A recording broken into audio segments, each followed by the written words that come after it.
Halo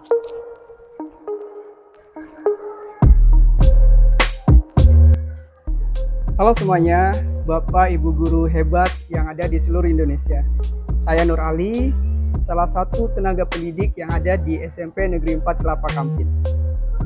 Mengikuti perkembangan zaman, tentunya kebutuhan peserta didik akan bahan ajar terus berkembang. Tenaga pendidik tentunya harus bisa lebih kreatif dan inovatif dalam membuat bahan ajar itu sendiri. Berbekal dari pengalaman saya menjadi fasilitator pembuatan video aktivitas positif yang ada di desa-desa, khususnya di Belitung Timur, saya mencoba untuk konsisten terus membuat video-video pembelajaran yang tentunya relevan dengan dunia pendidikan. Berangkat dari hal itu, kali ini saya ingin berbagi mengenai tahapan-tahapan pembuatan hingga distribusi, yaitu mengenai produksi video pembelajaran yang selama ini saya terapkan.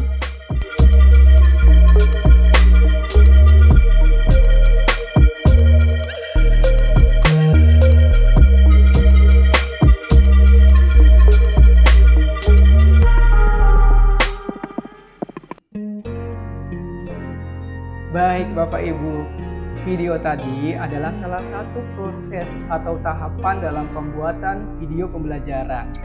Nah, tahapan yang lebih lengkapnya lagi mari saya jelaskan. Yang pertama adalah tahapan mengenai penggalian ide. Jadi di tahapan yang pertama ini yaitu penggalian ide. Nah, di sini Bapak Ibu bisa memilih kira-kira ingin membuat video pembelajaran seperti apa. Nah, di sini saya mempunyai 3 tipe video pembelajaran yang biasanya saya buat. Nah, ya mungkin Bapak Ibu bisa memilih dari salah satunya. Yang pertama itu adalah tipe video pembelajaran tutorial. Biasanya tutorial masak ataupun tutorial merapikan buku-buku di rumah. Tipe video pembelajaran yang kedua itu yang biasa saya buat itu wawancara. Ya, jadi tipenya berbentuk wawancara seperti podcast atau tanya jawab dengan guru lain. Lalu tipe video pembelajaran yang ketiga yang biasa saya buat adalah dokumenter. Bapak Ibu bisa memilih salah satu dari tipe video pembelajaran tersebut. Apakah ingin menggunakan dokumenter, wawancara, ataupun tutorial. Itu sesuai dengan minat dari Bapak Ibu. Lalu tahapan yang kedua yaitu proses pengambilan gambar. Nah, proses pengambilan gambar ini itu ada beberapa cara. Mari kita lihat cara-caranya dalam pengambilan gambar.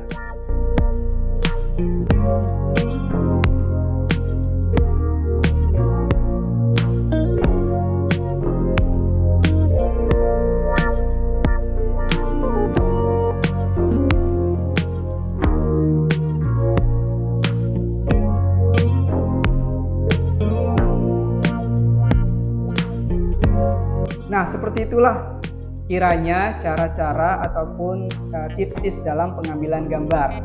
Nah, selanjutnya yang ketiga adalah proses editing.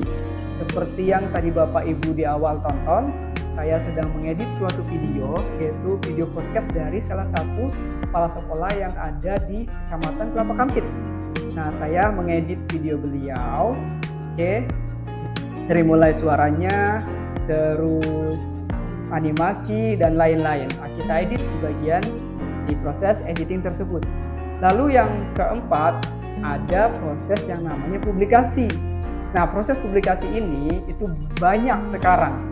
Banyak platform yang sudah tersedia untuk mempublikasikan video pembelajaran yang kita buat. Salah satunya adalah di kanal YouTube, terus di sosial media, ada Facebook, ada X, yang dulunya namanya Twitter sekarang menjadi X. Terus apa lagi? Ada TikTok, apalagi Instagram dan lain-lain. Sekarang banyak platform yang bisa kita jadikan sebagai publikasi dari video pembelajaran yang kita buat. Itu tinggal kembali ke Bapak Ibu masing-masing ingin mempublikasikan ke platform yang mana. Nah, yang terakhir ini tidak kalah penting dari 4 tahapan yang tadi saya jelaskan, yaitu proses evaluasi. Nah, proses terakhir ini kenapa sangat penting? Ini berkaitan dengan kualitas video pembelajaran yang Bapak Ibu buat. Jadi, di proses evaluasi ini, kalau saya pribadi, biasanya saya meminta beberapa orang ataupun salah satu orang seorang guru ataupun teman itu untuk melihat video saya, video hasil video pembelajaran yang saya buat. Nah, setelah mereka melihat, itu biasanya saya meminta feedback kepada mereka, gimana hasilnya, apa kekurangannya, apa yang perlu saya tambahkan di dalam video itu. Nah, dari hasil evaluasi tersebut, nanti video selanjutnya yang akan kita buat ada perbaikan dan perbaikan untuk mencapai video pembelajaran yang lebih baik daripada sebelumnya. Nah, mungkin itu sekiranya Bapak Ibu tahapan-tahapan dalam pembuatan video pembelajaran yang biasa saya terapkan. Mungkin dari Bapak Ibu ada tambahan-tambahan lain, mungkin dari tahapan-tahapan ini bisa boleh Ibu terapkan ataupun Ibu tulis di kolom komentar mengenai tahapan-tahapan yang biasa saya terapkan ini, boleh silahkan tambahkan di kolom komentar. Sekian Bapak Ibu video pembelajaran dari saya. Semoga video ini bermanfaat bagi semua yang menonton video ini. Sampai jumpa di video pembelajaran selanjutnya.